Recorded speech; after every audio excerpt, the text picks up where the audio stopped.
To help in the early stages of establishing the college, Newby generously donated 5 acres of his land. The community helped erect the first building of what was soon to be McMinnville College through donations and hard labor.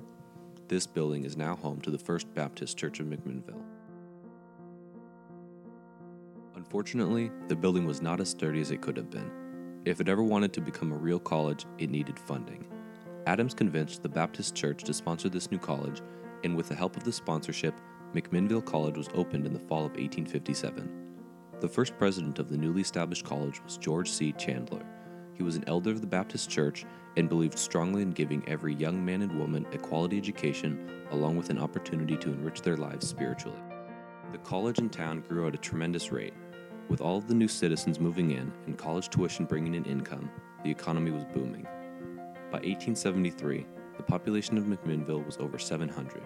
The only problem was that the old building that made up McMinnville College was falling apart. Luckily for the college, Samuel and Mahala Kozine donated 20 acres of land on which the new college would be built. In addition to this, the local Baptists raised $25,000, which would go towards the relocation and rebuilding of the college. Pioneer Hall was the first building to be built on what is still the location for the college today. For many years, the college struggled financially, until, in 1906, Leonard Riley became the president of McMinnville College. He kickstarted many fundraising campaigns that ultimately saved the school.